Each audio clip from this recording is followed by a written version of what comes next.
notre pays.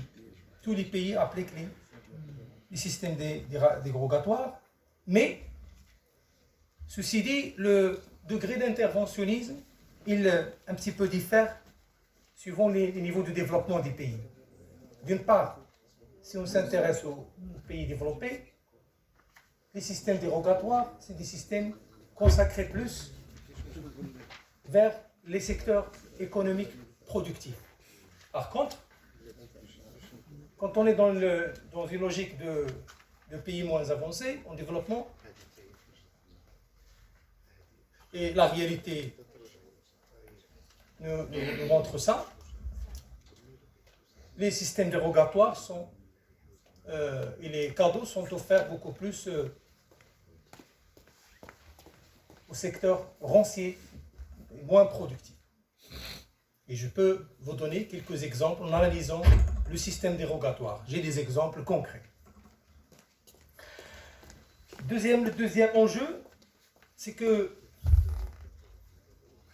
aujourd'hui, il y a une diversité, si j'ose dire, une prolifération des techniques de cette politique fiscale. La politique fiscale se base sur un ensemble de techniques qui sont nombreuses et diversifiées. Et ces techniques-là, en tant que chercheurs qui s'intéressent à ce domaine, sans citer les investisseurs et les autres contribuables, cette question de prolifération crée une certaine instabilité, une certaine, si vous voulez, zizanie dans l'esprit des contribuables, mais également des chercheurs dans le domaine de la fiscalité.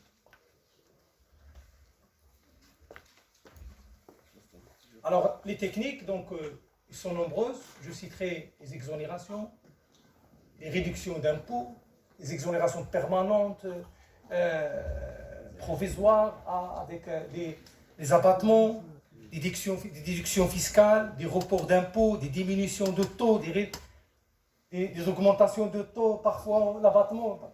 Ustad, il a parlé de l'abattement de 40%. L'abattement de 40%. L'abattement de 40%. D'accord? Augmenter la cotisation minimale au taux, diminuer la cotisation. C'est de la zizanie, c'est un petit peu de l'instabilité. Et je reviendrai sur quelque chose de très important dans la conclusion. L'autre élément, et ça c'est pour les étudiants, quand on parle de la politique fiscale, il y a deux types de politique fiscale. Il y a la politique conjoncturelle, qui peut s'effectuer, c'est-à-dire des dispositions, des mesures qui peuvent être de relance ou de rigueur, dépendamment du contexte, de la conjoncture économique. Quand on est en situation d'euphorie, l'application de l'instrument fiscal il est différent à une autre logique, là où il y a la crise, comme aujourd'hui, avec la crise en Ukraine, le Covid et ses effets ultérieurs, etc., etc. Alors, dans une situation de croissance forte, on applique une politique de rigueur qui se base sur plus d'impôts, c'est-à-dire faire payer plus d'impôts. Et vous savez que beaucoup d'impôts tuent l'impôt, selon la courbe de l'affaire, hein, le taux d'impôt optimal. Bref. Et donc, alors quel est l'effet de l'augmentation des impôts?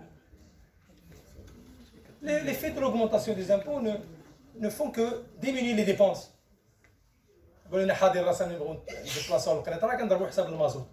Alors qu'il n'y avait pas cet enjeu-là.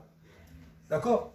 Et donc l'État, quand il augmente les impôts, il vise à augmenter les recettes fiscales et parfois de conséquence le surplus réalisé en matière de ces recettes fiscales, il est utilisé pour stabiliser l'activité économique. Ça c'est le premier aspect de la politique fiscale conjoncturelle. Le deuxième, ça concerne la relance économique. C'est le cas actuellement. C'est les mesures fiscales de cette période de 2020 jusqu'à aujourd'hui, 2020, 2021, 2022 et 2023. Et l'action du gouvernement, c'est une action inversée par rapport à la situation d'euphorie et de croissance forte. Et en situation de crise, comme aujourd'hui, l'action du gouvernement, c'est la diminution des impôts. Et quand on diminue les impôts, vous savez les effets sur l'économie, à savoir les entreprises. Quel est l'effet sur les entreprises? Les entreprises, qu'est-ce qu'ils font? Ils investissent, ils créent des emplois, ils créent des revenus.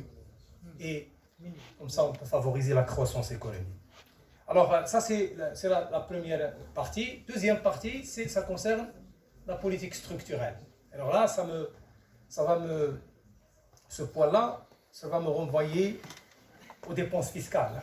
Quand on parle de la politique structurelle, il repose sur les régimes dérogatoires, sur les dépenses fiscales. Et donc, une politique structurelle vise à modifier les comportements des agents économiques. Comportements en matière d'investissement, en matière de consommation, en matière de production, etc., etc. Et en étudiant le système, je vais maintenant m'intéresser au cas du système fiscal marocain. Si vous lisez le Code général des impôts, vous allez trouver qu'il y a plusieurs domaines d'intervention.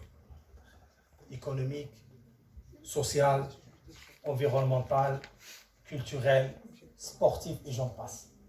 Et dans chaque domaine, il y a des mesures fiscales qui sont prévues pour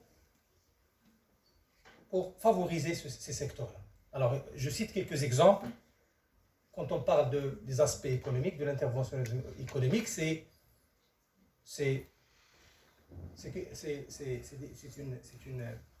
une politique qui vise à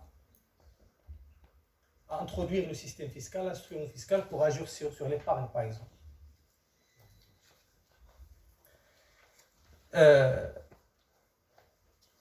L'instrument fiscal peut favoriser l'épargne. L'instrument fiscal peut favoriser l'investissement, peut bloquer la consommation de luxe. L'instrument fiscal peut jouer aussi un rôle dans l'incitation des investisseurs à s'implanter. Mais ça, c'est discutable, c'est discutable. Dans le domaine social, il y a plusieurs dispositions qui sont prévues par le Code général des impôts en vue de réduire les inégalités sociales, les inégalités de revenus par exemple. Et là, je citerai quelques exemples. Le système fiscal, il peut exonérer les bas revenus. Vous avez dans le barème de Lièvre, les revenus sont inférieurs à 3 000 dirhams. 30 000 dirhams par année. 30 000 dirhams annuels. Voilà, la tranche jusqu'à 30 000, c'est exonéré. Donc ça, c'est des mesures qui concernent les aspects sociaux. Il y a aussi la déduction des charges de famille et les abattements pour frais professionnels, etc. S'agissant de l'environnement, par exemple, le système fiscal, à travers le Code général des impôts,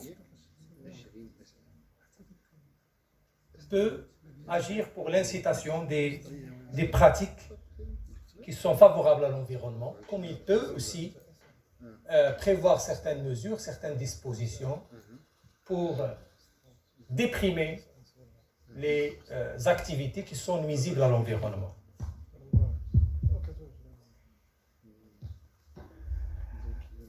Dans le système fiscal marocain, il y a également plusieurs dispositions qui sont dédiées à la promotion de la culture et aussi à la promotion du sport, étant donné que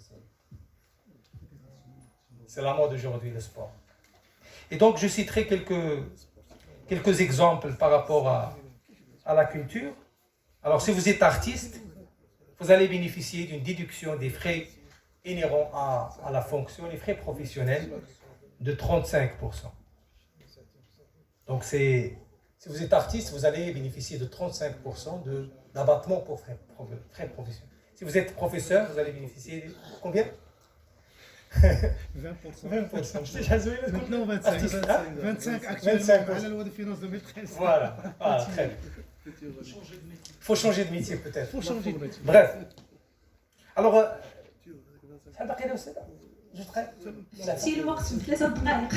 d'accord, donc je vais essayer de passer aux limites, hein, parce que c'est un point qui peut peut-être susciter plus de débats, c'est les limites de la politique fiscale. Alors, le premier point concerne les engagements, c'est-à-dire même si on veut réformer, même si on veut faire la réforme, même s'il y a la volonté, donc le Maroc, comme vous le savez, il est coincé, si j'ose dire. Il a des engagements internationaux, en particulier dans le cadre de la convention multilatérale BEPS, qui s'appelle BEPS, sous l'égide de l'OCDE, l'Organisation de coopération et de développement économique. Et le Maroc aussi a signé des conventions fiscales internationales avec plusieurs pays. Et même le Maroc, un autre point très important, le Maroc il a des accords préalables avec les entreprises, les grandes entreprises industrielles. Je cite l'exemple de Renault. Donc tous ces engagements-là limitent de plus en plus la liberté du gouvernement marocain dans le domaine de la politique fiscale. Même si on a la volonté, même si on veut faire, mais on ne peut pas faire parce qu'on est coincé. Deuxième point,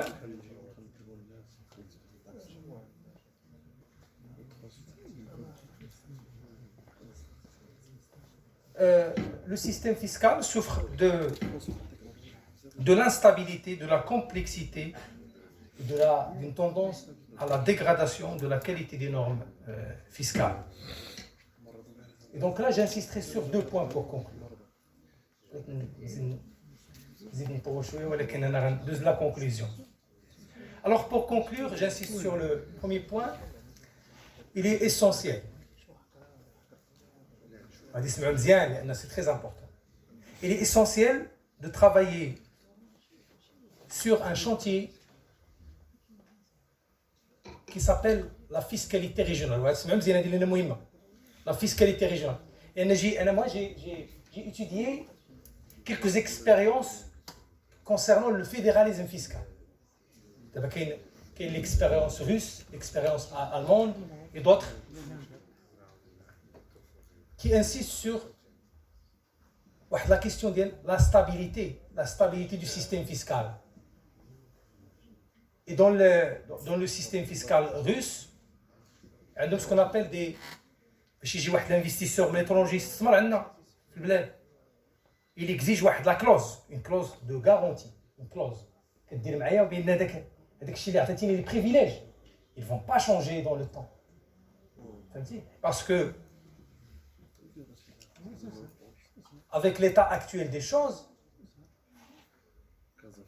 un investisseur, il n'est pas confiant du système fiscal. Parce qu'il est instable. Et je n'ai pas besoin de vous citer le nombre. À chaque fois, moi en tant qu'enseignant de fiscalité, j'ai du mal à suivre cette tendance et ces amendements du système fiscal. Chaque année, peut-être, selon les données qui existent, entre 10 et 15% des articles changent. Et donc, l'investisseur, quelqu'un qui est intéressé par investir au Maroc, s'il n'a pas de clause de garantie qui vont garantir la stabilité, les avantages qu'il percevra en investissant son argent, son capital au Maroc, il ne va pas décider d'investir. Et je termine par un deuxième point. Je l'ai dit tout à l'heure, le reste à recouvrer, il est inquiétant. Le nombre des affaires du contentieux fiscal ne cesse d'augmenter. Et donc je pense que pour éviter ces malentendus, pour éviter les réclamations, il faut une participation des citoyens à la décision fiscale pour essayer de légitimer l'impôt. C'est un char qui est l'impôt. نشاركوا في les normes fiscales, في la production, في la conception des normes fiscales, pour faire en sorte que le contribuable soit un contribuable de plus en plus citoyen. Et je vous remercie, Madame la Présidente. إذا شكرا للأستاذ الجليل رشيد الحسناوي على مداخلته القيمة التي تناولها من خلال محورين أساسيين. المحور الأول هم الإطار العام الماكرو اقتصادي للسياسة الجبائية بالمغرب، والمحور الثاني تطرق من خلاله إلى الحدود الواردة على هذه السياسة الجبائية. نشكره لأنه تناول مداخلته في إطار منهجي أكاديمي ينطلق من المفاهيم إلى الآليات التطبيقية والعملية.